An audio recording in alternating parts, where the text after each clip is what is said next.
आउज़ुबिल्लाहिमिनश्शैतानिर्रजीम बिस्मिल्लाहिर्रहमानिर्रहीम। मैं हूँ आपकी मेज़बान निदा आसिफ। नाज़रीन, जैसे कि आपको मालूम है, आज कराची में मुख्तलिफ पार्टी की जानिब से बनाई हुई इत्तेहादी जमात PDM का बाग़-ए-जना में जलसा होने जा रहा है। इससे पहले भी PDM के बहुत जलसे हुए, मगर हुकूमत को कोई फ़र्क नहीं पड़ा। देखते हैं कि आज PDM का जलसा जो होने जा रहा है उससे क्या फ़र्क पड़ेगा हमारी हुकूमत को, क्योंकि जैसे अभी मैंने ज़िक्र किया कि मुख्तलिफ जलसे पहले भी हो चुके हैं, कोई फ़र्क नहीं पड़ा। आज का जलसा कितना जो है असरदार होगा, इसी हवाले से आज अपने प्रोग्राम में बात करेंगे। हमारे साथ होंगे MKM पाकिस्तान, PSP और पाकिस्तान पीपल्स पार्टी और PTI के रहनुमा। उनसे हम बात करेंगे कि आज का जलसा जो है कितना ज़ोरदार धुएंधार होने वाला और इससे हुकूमत को क्या फ़र्क पड़ने वाला है। इसी के हवाले से आज अपने प्रोग्राम में बात करेंगे, लेकिन एक छोटा सा वक्फा लेंगे। वक्फे के बाद मेहमानों के साथ हाजिर होंगे, हमारे साथ रहें।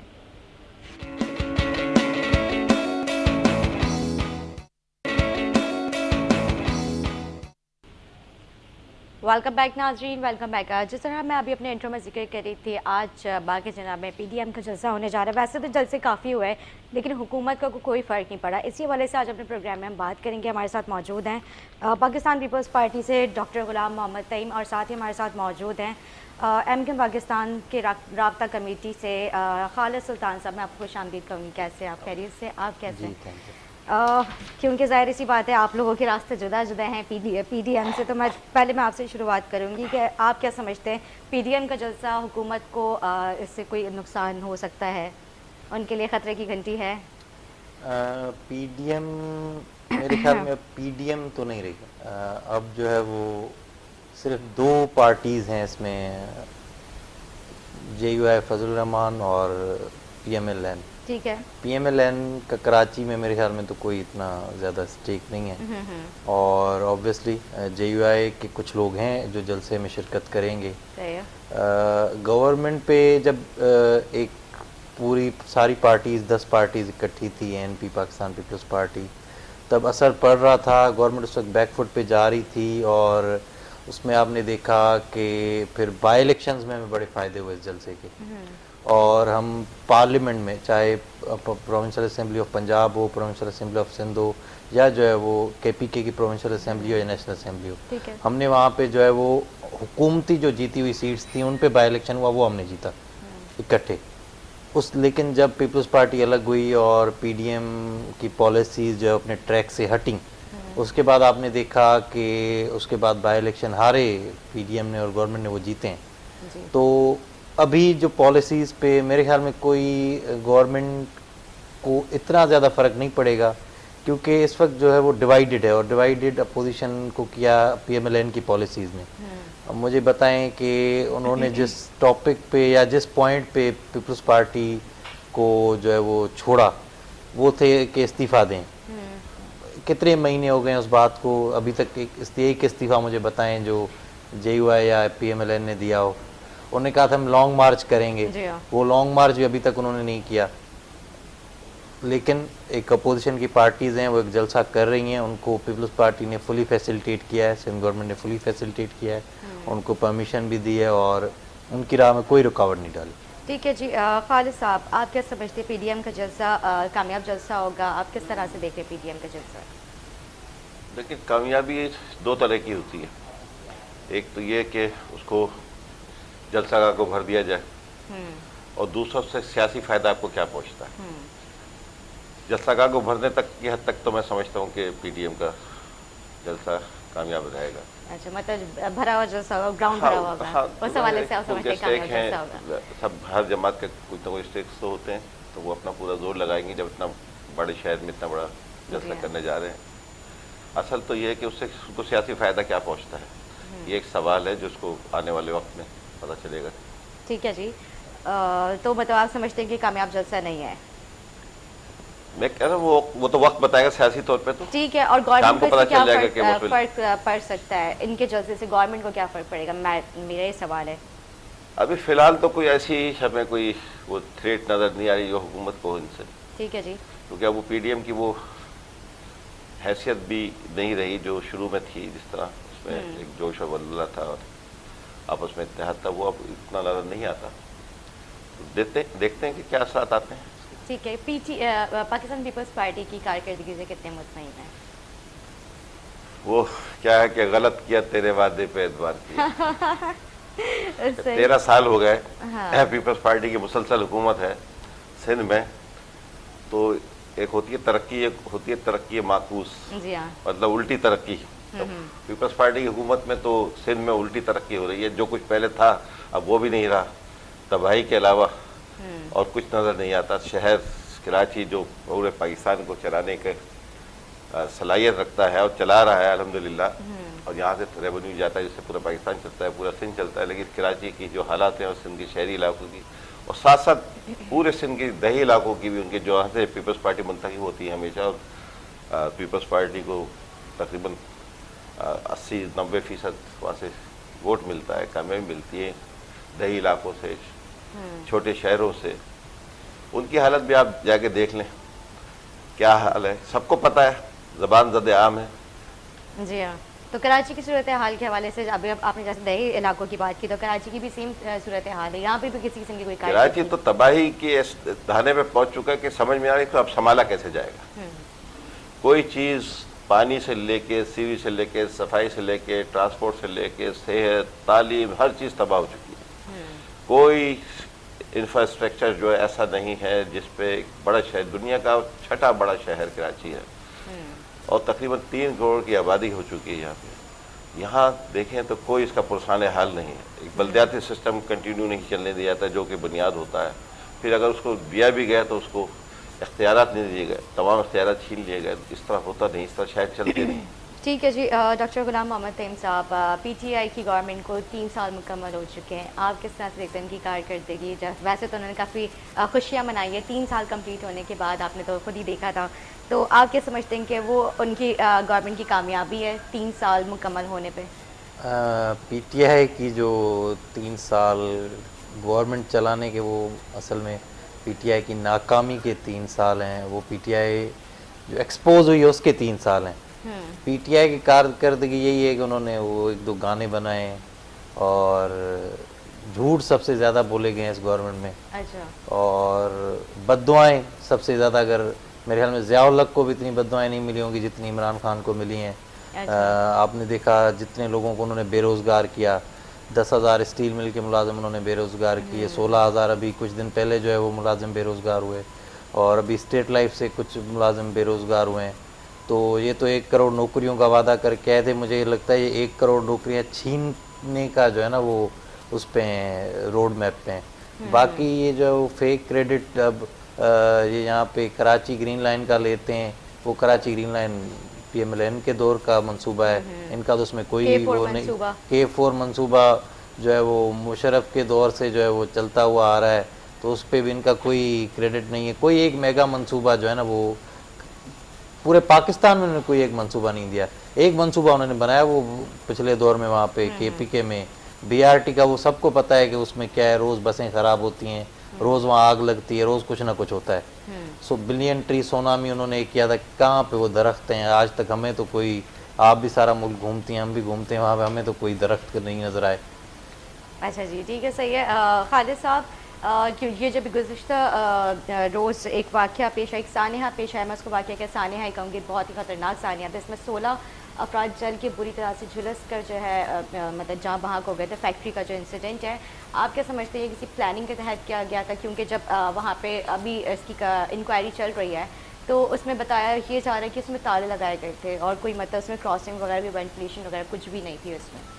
लोग शकूक का इजहार तो कर रहे हैं कि इसमें भी कोई ऐसी साजिश ना की गई हो जैसे कि पहले की गई थी। लेकिन मैं इसको एक तरफ रख के एक बात करता हूँ कि जो हमारी फैक्ट्रीज़ का हाल है कि जिस तरह तमाम खिड़कियों में, और जहाँ केमिकल का उनका फैक्ट्री थी, जहाँ खिड़कियों में तमाम उसको ब्लॉकेज किए हुए था, उनको रास्ते बंद किए हुए थे, ऊपर जाने का तक का रास्ता जो था, छत पे जाने का रास्ता बंद था, बाहर निकलने के तमाम रास्ते में ताले लगे हुए थे।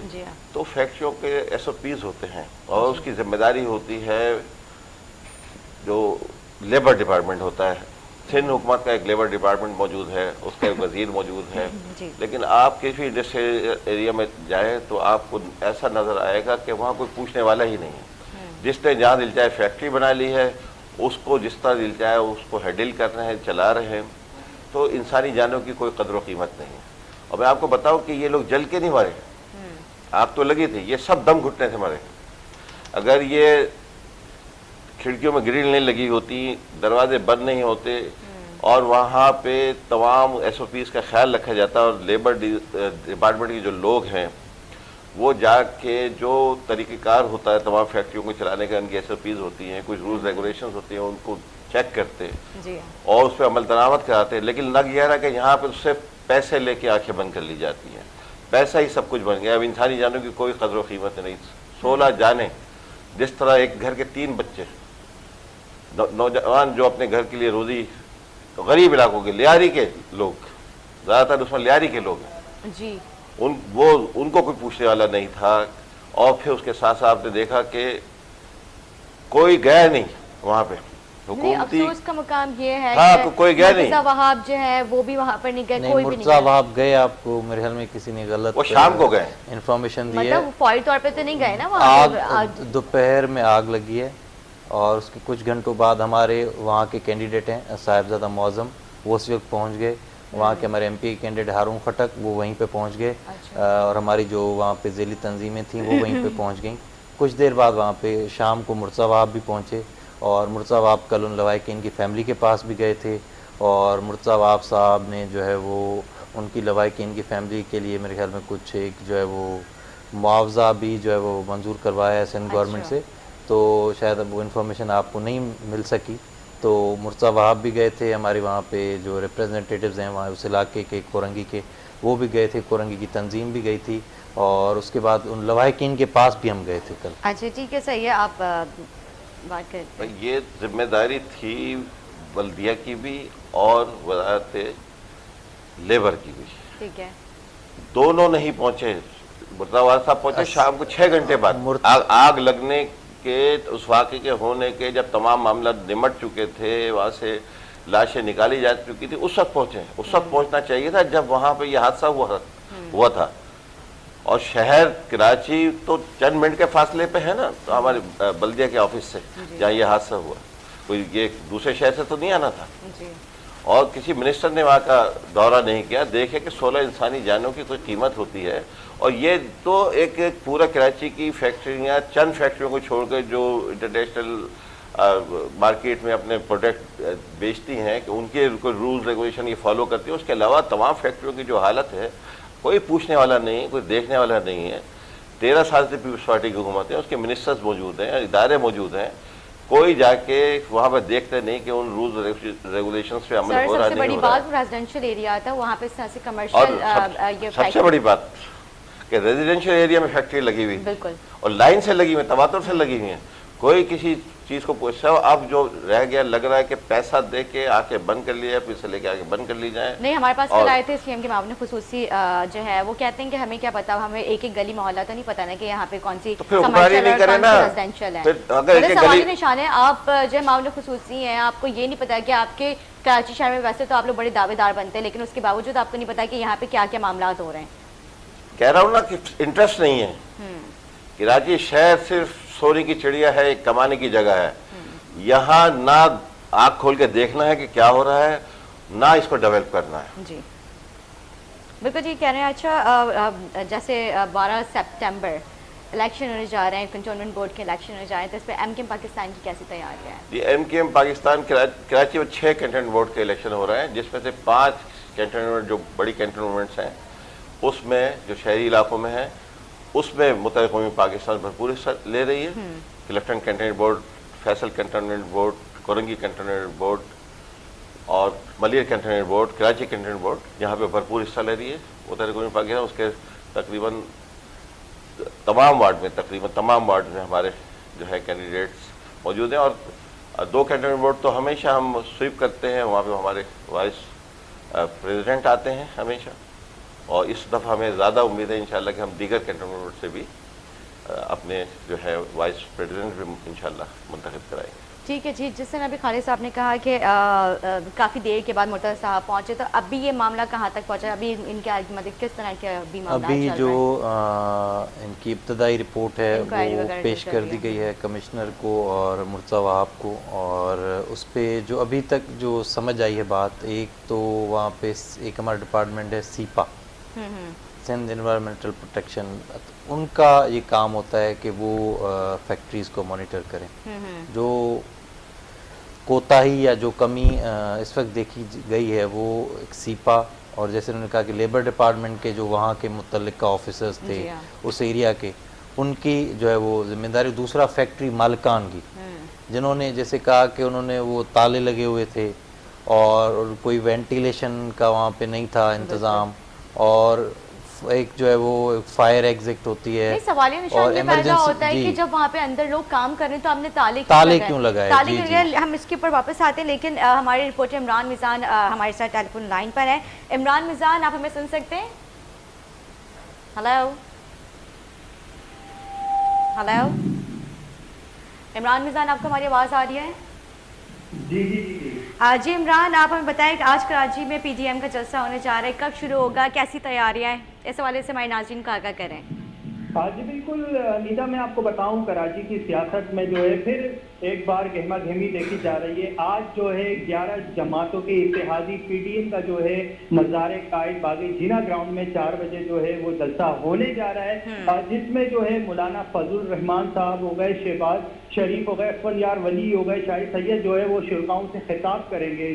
जी निदा जी ठीक है, सही है। तो ये 4 बजे स्टार्ट होगा, इनके सिक्योरिटी के क्या इंतजाम हैं? सिक्योरिटी के इंतजाम जो है वो फुल प्रूफ किए गए हैं। 3000 के करीब जो है पुलिस के जवान जो है वो ड्यूटी सर अंजाम देंगे। साथ ही साथ जो है 25 एसपी जो हैं वो तैनात होंगे, 25 डीएसपी और 30 जो है एसएसयू की जो है लेडी कमांडर जो है वो जलसे में जो है वो मौजूद होंगी। और साथ ही साथ जो है पीडीएम के भी जो कारकुनान है, फजल रहमान साहब के ग्रुप के जो कारकुनान है, उन्होंने भी जो है वहाँ पे इंतजाम संभाल लिए हैं, सिक्योरिटी पे वो भी खड़े हुए हैं। जी ठीक है, सही है। इमरान मिजान, ये बताएं जिस तरह से अभी पीडीएम का जलसा होता है, आप क्या समझते हैं और जमातों के ऊपर इसका कोई फर्क पड़ सकता है? निदा देखें, पीडीएम का जलसा ये कोई पहला जलसा है नहीं। इससे पहले भी पाकिस्तान के मुख्तलिफ शहरों में जो है पीडीएम का जलसा हुआ है। उस टाइम पाकिस्तान पीपल्स पार्टी जो है इनके इत्तेहादी थी। अब पाकिस्तान पीपल्स पार्टी जो है वो पीडीएम से उसके रास्ते जुदा जुदा हो गए। और पहले भी जो इन्होंने जलसे किए उससे हुकूमत को कोई फर्क नहीं पड़ा। और मैं नहीं समझता कि आज का जलसा जो शहर कायद में होने जा रहा है उससे हुकूमत को कोई फर्क पड़ेगा। हुकूमत के जो 3 साल मुकम्मल हो गए, अब 2 साल रह गए, मुझे नहीं लगता कि कोई फर्क पड़ेगा। जी बहुत शुक्रिया तफसीलात से आगाह करने के लिए इमरान मिजान जी। जिस तरह से अभी इमरान साहब को जो है थोड़ी नॉलेज भी उनको करेक्ट कर दें कि असफंद यार वली शाहिद सैयद ये नहीं है पीडीएम का ऐसा, और वो नहीं जाएंगे जलसे में। अच्छा, क्योंकि पीडीएम से एनपी और पीपल्स पार्टी साथ ही जो है वो निकली थी, और वो नहीं ऐसा है एनपी। अच्छा ठीक है, सही है। ओके जी, ठीक है। हम छोटा सा ब्रेक लेते हैं, ब्रेक के बाद हाजिर होंगे, हमारे साथ रहें।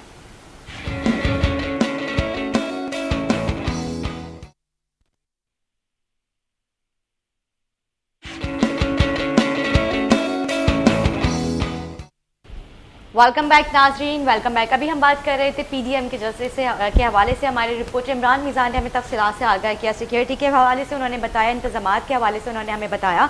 जी हम बात कर रहे हैं, हमारे साथ मौजूद है खालिद सुल्तान साहब एमकेएम पाकिस्तान से। अभी हम ऑफ द रिकॉर्ड की बात कर रहे थे 18वीं तरमीम के हवाले से कि उसको बेस क्यों बनाया जाता है। तो मैं उनसे जानना चाहूँगी, जब आप लोगों के पास इख्तियारात थे, सब चीज़ें सारे मामलात आप लोगों के अंडर थे, तो तब आप लोगों ने कराची को क्या डिलीवर किया? 18वीं तरमीम तमाम पाकिस्तान की सियासी जमातों को मुतालबा था कि सूबों को इख्तियार दिया, फेडरेशन जो है अपने पास चंद इख्तियार रखे, बकाया तमाम इख्तियार जो हैं वो सूबों को दे दीजिए। और पीपल्स पार्टी, मुस्लिम लीग और दीगर सब जमातों ने, उसमें ख़ास एमकेएम ने भी कभी ये मुतालबा था, और एमकेएम ने 18वीं तरमीम बनाने पीपल्स पार्टी का साथ दिया। उसमें यह था कि तमाम इख्तियार सूबों को दीजिए, और सूबे भी उसको डिवॉल्व करके नीचे निचली सतह तक बल्दियाती इदारों को वो इख्तियार देंगे। पीपल्स पार्टी ने सूबों की हद तक तो इख्तियार ले लिया। आपको पता है कि एक साल में तकरीबन 1200 अरब रुपया फेडरेशन से, फेडरल गवर्नमेंट से NFC अवार्ड के तहत सूबा सिंध को दिए जाते हैं। सही।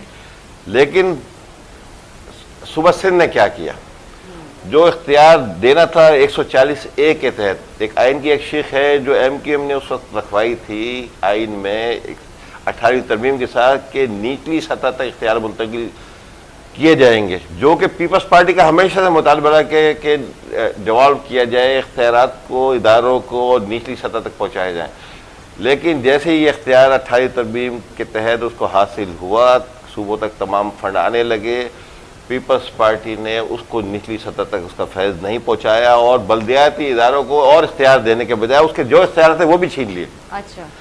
आप ये देखें कि 5-6 इख्तियार पूरी दुनिया में बल्दियाती इदारों के पास होते हैं।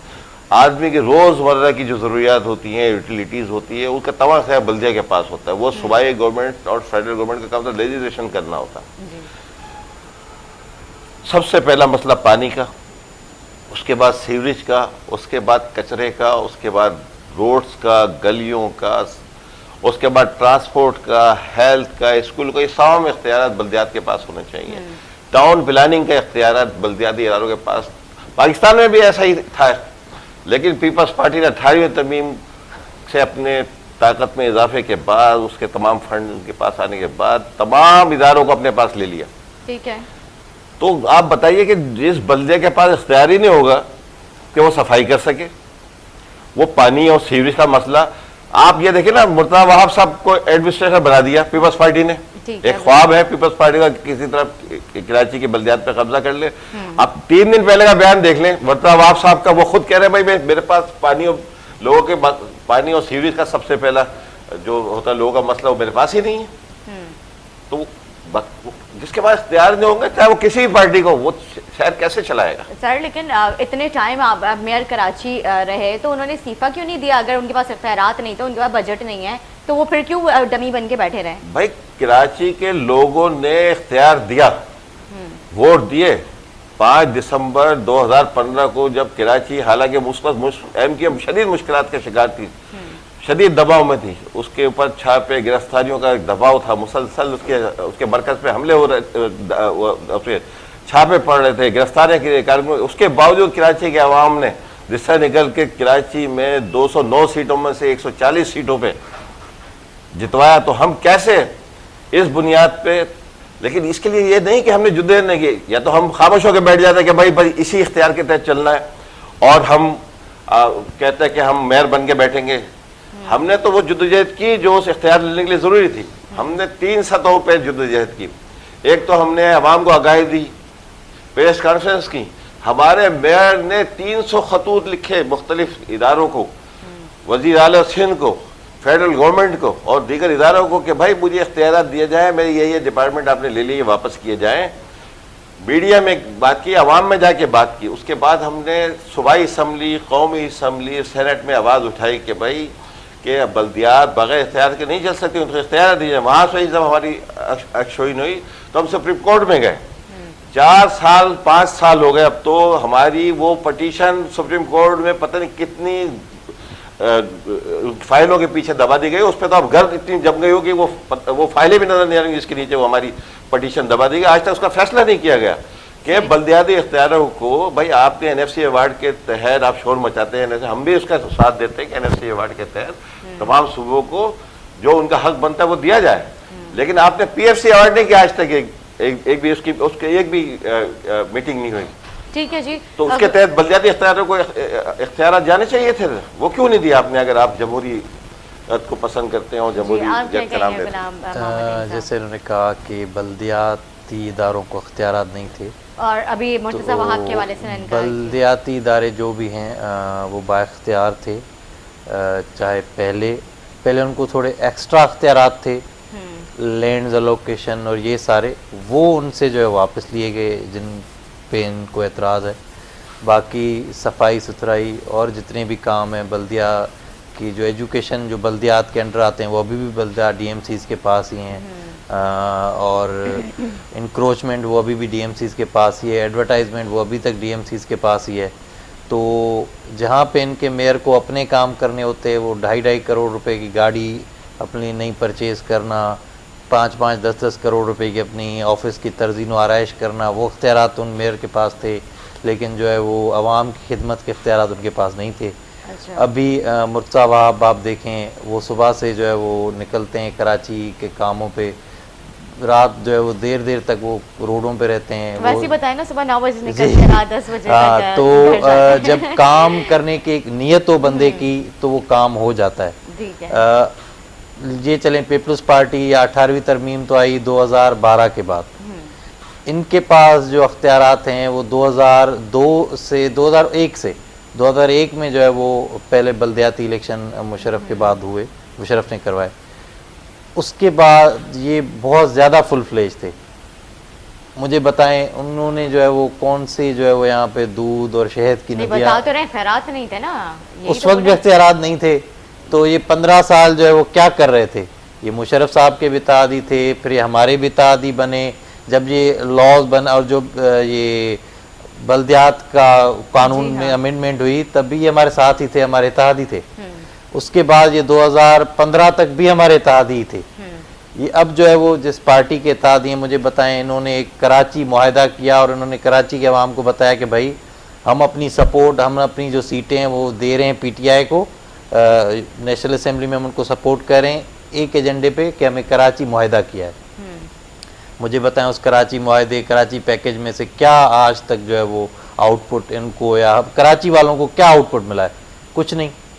नौकरियां जो KPD की थी वो पंजाब के लोगों को उन्होंने जो है वो, आप एडवर्टाइजमेंट देखें, इनसे ये भी जो है वो मुत्तफिक होंगे, अभी जो नई KPT की नौकरियां निकली हैं उसमें वो पंजाब को जो है सारा कोटा दिया है उन्होंने। अच्छा। यहाँ पे जो प्रोजेक्ट है, कोई भी एक नया प्रोजेक्ट मुझे इन बसेस, बस वो इमरान इस्माइल ये सारे खुश हो रहे हैं कि भाई बसेस लोड हुई हैं चाइना से।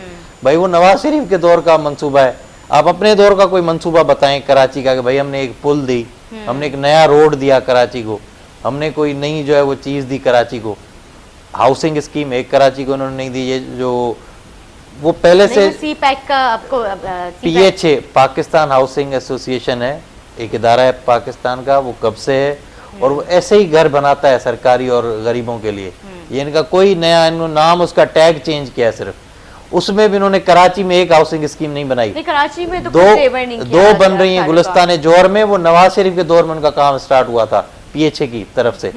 तो इनका कोई उसमें जो है ना वो किरदार नहीं है। ये बस हैं मजबूरी की तहत या कोई जो है वो टाइम निकालने के।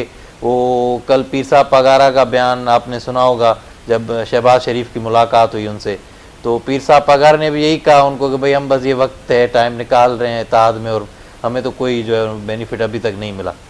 तो ये ऐसे ही है। और जो उनको ये इत्तेहाद जो इनका है, जो भी GDA MQM का है, वो एक्चुअली जो है PTI से इत्तेहाद नहीं है। PTI की आइडियोलॉजी, PTI का जो मंशूर है, इनका मंशूर है, वो बड़े दूर दूर चीज़ें हैं। मसला इनका इत्तेहाद भी जिन जो है वो ताकतवर हलकों से है, ये भी उस मजबूरी में वहाँ पे हैं।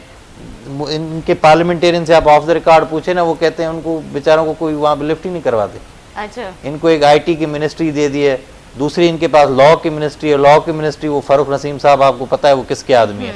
वो ना PTI के ना MQM के, वो अल्लाह के आदमी है। तो वो उधर ही से चलते रहते हैं। जी खालिद साहब, देखिए इख्तियारात की बल्दियात की जैसे मैं जिक्र कर रहा था कि 2006 से लेके 2010 तक बल्दिया जिसको वाकई फंडिंग हुई, जनरल परवेज मुशर्रफ साहब का दौर था और उस वक्त इस वक्त से ज़्यादा जमहूरियत थी कि जो बुनियादी हक है अवाम का, जिससे अवाम के मसाइल हल होते हैं, वो बल्दियाती एक सिस्टम है। ठीक है। 2002 से पहले बल्दिया तो आई, लेकिन वो हमारे पास नहीं थी, वो जमात इस्लामी के पास थी। उन्होंने भी एक हद तक कुछ काम किया शहर के लिए, ऐसा नहीं कि उन्होंने कुछ काम नहीं किया, काम किया जमात इस्लामी ने। लेकिन मुत्तहिदा कौमी मूवमेंट के जब मेयर आए और उन्होंने मुत्तहिदा कौमी मूवमेंट की पूरी टीम उतरी और उन्होंने शहर में देखा आपने कि 4 बड़े कॉरिडोर, अगर आज वो नहीं होते शहर में तो आप 5-5, 6-6 घंटे तक अपने घर नहीं पहुंच सकते थे। सिर्फ 6-6 महीने की मुद्दत में एक कॉरिडोर बनाया, जिसमें उसमें ब्रिजेज, अंडर पासिस भी शामिल थे। लेकिन वो तो क्रेडिट सारा मुस्तफा कमाल लेकर जाते हैं। नहीं, वो किसी देखिए मुत्तहिदा कौमी मूवमेंट हो या कोई भी पार्टी हो, उसका मेयर होगा तो वो एक आदमी का काम नहीं होता, उसमें कई चीजें होती हैं। और मुत्तहिदा कौमी मूवमेंट का तो आप देखते हैं कि एक आदमी काम नहीं करता, पूरी टीम काम करती है। और कि थीम जो थी वो तो हमारी ही थी ना, कि किस तरह शहर को बनाना है। उनको फंड फराहम किए गए वाफिर मिकदार में, और पूरी टीम उनके साथ काम कर रही थी, दिन रात काम करते थे, अकेले वो खाली काम थोड़ी करते थे। तो उन्होंने सबने मिलके काम किया और शहर को पूरी दुनिया में अप्रिसिएशन आया कि भाई 4 सालों में मुताबिक गवर्नमेंट को जब बलदियाती इख्तियारात मिले तो उसने शहर की शक्ल बदल दी। और आपने देखा होगा उस ज़माने में ट्रांसपोर्ट का जो सिस्टम हमारा तबाह था, उसके लिए पूरी कराची में यूरोपियन सतह के स्टैंडर्ड के जो है बस स्टॉप कायम कर दिए गए थे और ग्रीन बसें आ गई थी शहर में। और हमारा प्लान यह था कि हम 5 सालों के अंदर 8000 बसें यहाँ ले आएंगे, ठीक है, ताकि ये जो ट्रैफिक है, आज आप देखें चंकी में हमारी माएँ बहनें सफ़र कर रही होती हैं, यानी कि एक रिक्शा जिसमें 2 लोग सफ़र करने की गुंजाइश हुआ करती है, उसमें से 8 लोग सफ़र कर रहे होते हैं इस शहर में। ये सूरत हाल है। माओ बहनें की हमारी जो पर्दादार ख़वातीन बैठी होती हैं, उनके घुटने मर्दों के घुटनों से टकरा रहे होते हैं। ये कितनी शर्म की बात है। बिल्कुल ठीक कह रहे हैं। अच्छा ठीक है, सही है। खालिद सुल्तान साहब, क्योंकि हमें ब्रेक की तरफ जाना है, तो हमारे नाज़रीन का क्या पैगाम देना चाहेंगे? मैं आपका शुक्रिया अदा करूँगी। आज सबसे पहले तो आपका शुक्रिया थैंक कि यू। आपने कराची के इश्यूज़ पे और दीगर इश्यूज़ पे मतलब गवर्नमेंट को मौका दिया अपना मौके बयान करने का। मैं तो एक ही बात सीखी है ज़िंदगी भर में कि काम करना चाहिए हमें अपने शहर के लिए, अपने लोगों के लिए, अपने मुल्क के लिए नेक नियति के साथ। ठीक है, नियत का नेक होना ज़रूरी है।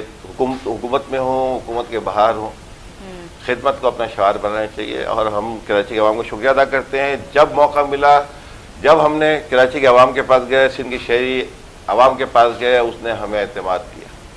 और जब हमें मौका मिला, हमने कोशिश की कि उनकी जो खिदमत हो सके करें। हम आपके बहुत शुक्रगुजार हैं और हम वही वादा करते हैं कि जैसे जब भी हमें इंशाल्लाह मौका मिलेगा, इख्तियार मिलेगा, इख्तियार के साथ मौका मिलेगा, क्योंकि बगैर इख्तियार के कुछ भी नहीं हो सकता। इंशाल्लाह ताला हम आपकी खिदमत करेंगे। बहुत ठीक है जी। गुलाम मोहम्मद तईम साहब, 12 सितंबर को कंटोनमेंट बोर्ड के इलेक्शन हो रहे हैं, पीपल्स पार्टी कैसी तैयारी है?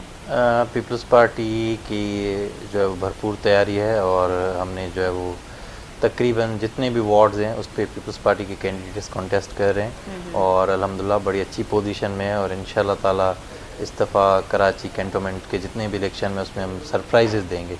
और सबसे अच्छी बात यह है कि हमारे ऑलमोस्ट जो वार्ड्स हैं उस पर सारे हमने नौजवान प्लेस किए हुए हैं। CBC, मलीर, कोरंगी, मनोड़ा, जितने भी वार्ड्स हैं उस पर हमारे नौजवानों को जो है वो टिकट्स दिए हैं पार्टी ने। ठीक है तो जी, इंशाल्लाह ताला बहुत अच्छा रिजल्ट पीपल्स इंशाल्लाह। पार्टी क्या मैसेज देना चाहेंगे आप भी हमारे नाज़रीन? मैसेज यही है कि पहले तो कराची हमारा शहर है, इसको साफ़ सुथरा, जितना बल्दियाती इदारों का काम है उतना हमारा इंडिविजुअल भी काम है।